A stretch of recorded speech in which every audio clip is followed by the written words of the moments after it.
नमस्ते दोस्तों, लता मंगेशकर का आज सुबह 8:30 बजे के करीब देहांत हुआ है और इस दुनिया को छोड़कर चली गई। लता मंगेशकर ने 92 साल की उम्र में इन्होंने मुंबई के हॉस्पिटल में अंतिम सांस ली।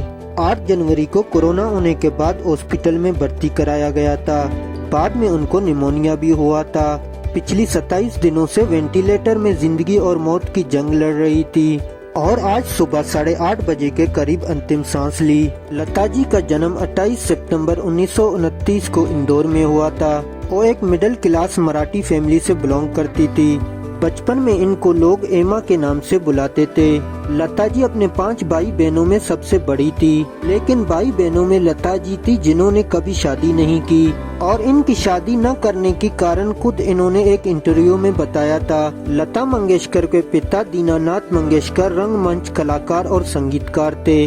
अपने पिता को देखकर लता ने भी अपना संगीत से नाता जोड़ दिया था। जब तक लता मंगेशकर के पिता जिंदा थे तब तक उनके परिवार में सब कुछ ठीक था, लेकिन किस्मत को कुछ और ही मंजूर था।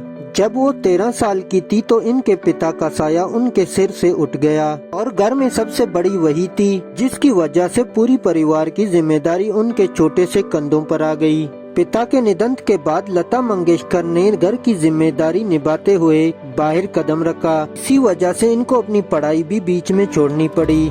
लता मंगेशकर ने घर की जिम्मेदारियों को निभाकर कभी भी शादी नहीं कर पाई। इन्होंने ये बात अपनी एक इंटरव्यू में कहा था कि मैंने कई बार शादी का सोचा था तो मुझे भाई बहनों की जिम्मेदारी याद आ जाती थी और इनकी जिम्मेदारियों की वजह से लता मंगेशकर कभी शादी नहीं कर पाए और उनकी पूरी जिंदगी भाई बहनों की जिम्मेदारियों में कटी और यही वजह थी कि उनके सभी भाई बहन उनका सम्मान करते थे और लता दीदी को इसी कारण त्याग की मूर्ति कहा जाता था। लता दीदी अमर रहेंगी और हमेशा हमारे दिलों में जिंदा रहेंगी।